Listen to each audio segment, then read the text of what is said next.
আসসালামু আলাইকুম প্রিয় দর্শক। সাংবাদিক সাংবাদিক পেশাটা মহৎ পেশা। সাংবাদিকরা হচ্ছে এই সমাজের দর্পণ। সমাজের বিভিন্ন ভুল ত্রুটি, অপসংস্কৃতি, অপরাধ, রাজনৈতিক ব্যক্তিদের অপরাধ, সরকারের সমালোচনা করে দেশের শান্তি বজায় রাখায় গুরুত্বপূর্ণ ভূমিকা পালন করে সাংবাদিক।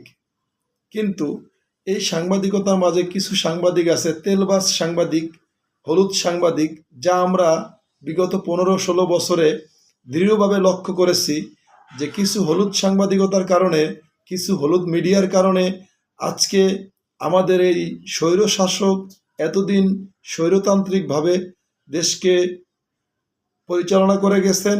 দেশের বিভিন্ন ধরনের অবকাঠামোমূলক নৈতিকতার দিক থেকে বিভিন্ন ধরনের ক্ষতি সাধন করে গেছেন।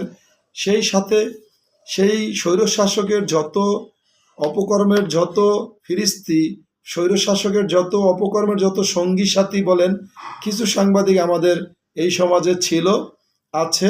তার মধ্যে অন্যতম হচ্ছে ৭১ টিভির ফারজানা রূপা ও শাকিল আহমেদ। আপনারা জানেন এই ফারজানা রূপা শাকিল আহমেদ সম্পর্কে স্বামী স্ত্রী।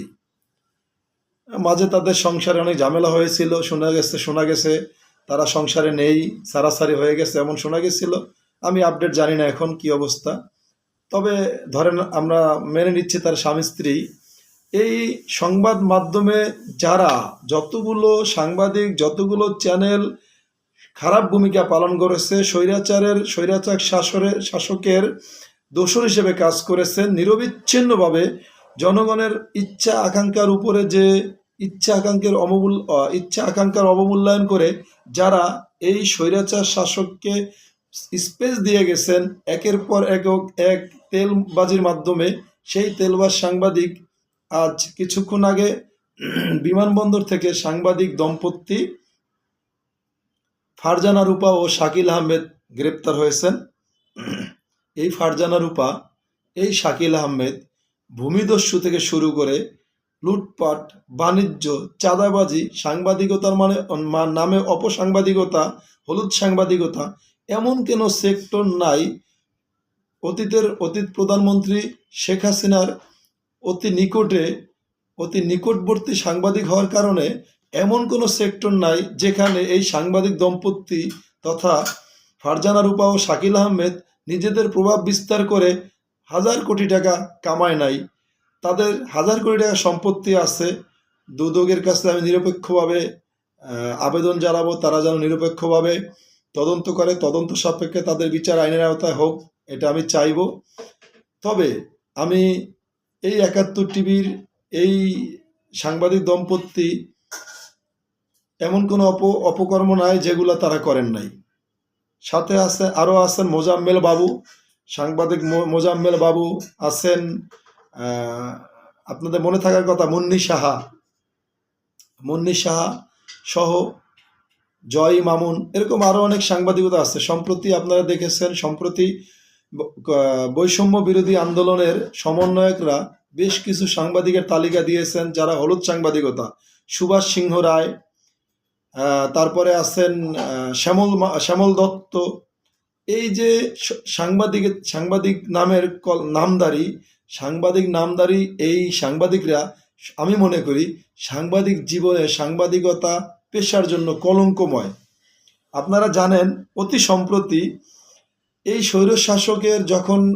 স্বৈরশাসনের বিরুদ্ধে আমাদের বৈষম্য বিরোধী ছাত্র জনতা আন্দোলনে মাঠে নেমেছে, তখন এই ফারজানা রূপা বিভিন্ন সময় প্রধানমন্ত্রীর প্রেস কভার করতে গিয়ে আমরা দেখেছি 5-10 মিনিট শুধু তেল মারত, বিভিন্ন ধরনের পুশিং দিত, বিভিন্ন ধরনের কথা বলে প্রধানমন্ত্রীকে খুশি করার চেষ্টা করত।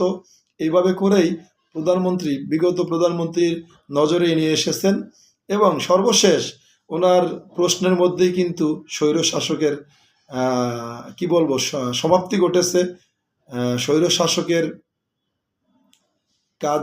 স্বৈরশাসকের দিন ফুরিয়ে গেছে। আপনারা দেখেছেন উনি প্রশ্ন করেছিল, এই রাজাকার নিয়ে যে প্রশ্ন করেছিল ছাত্রদের আন্দোলনে, সেই প্রশ্নের উত্তর দিতে গিয়েই অতীতের প্রধানমন্ত্রী স্বৈরশাসক শেখ হাসিনা রাজাকার উল্লেখ করেছিল, বর্তমান যুগের বৈষম্য বিরোধী আন্দোলনের ছাত্রছাত্রীদেরকে রাজাকারের সাথে তুলনা করেছিল। এমনকি রাজাকার বলেছিল, রাজাকারের ছেলে মেয়ে বলেছিল, যার ফলশ্রুতিতে আন্দোলন আরো বেগবান হয়েছে এবং আজকে স্বৈরাচার মুক্ত বাংলাদেশ হয়ে আজকে আমরা বাক স্বাধীনতা ফিরে পেয়েছি এবং কথা বলার স্বাধীনতা, কাজের স্বাধীনতা ফিরে পেয়েছি। আপনারা জানেন, এগুলো সব জানেন। আমি আশা করব বাংলাদেশে যারা অতীতে যে সমস্ত, বিশেষ করে যে সমস্ত সাংবাদিকেরা অপসাংবাদিকতা করেছেন, হলুদ সাংবাদিকতা করেছেন, সাংবাদিকের নামে ক্ষমতাসীনদের তেল মেরেছেন, তাদেরকে আমি আহ্বান জানাবো, তাদের দেখা দেখি আরো 10 সাংবাদিক যেন ভালো হয়ে যান। সবাই নৈতিকতা অনুযায়ী সাংবাদিকতা করুন। সাংবাদিকতা পেশা মহৎ পেশা, যদি আপনি মহৎভাবে করতে পারেন। কিন্তু আমরা লক্ষ্য করেছি এই পেশাকে কলুষিত করেছেন এই ফারজানা শাকিলদের মতো কিছু লোক, এবং এই শাকিল এবং ফারজানার দৃষ্টান্তমূলক শাস্তি দাবি করছি। ভালো থাকবেন দর্শক। আমার এই চ্যানেলটি সাবস্ক্রাইব না করলে সাবস্ক্রাইব করবেন, যেন নিত্য নতুন আপডেট আপনাদের কাছে পৌঁছাইতে পারি। ভালো থাকবেন, ভালো রাখবেন সবাইকে। আসসালামু আলাইকুম।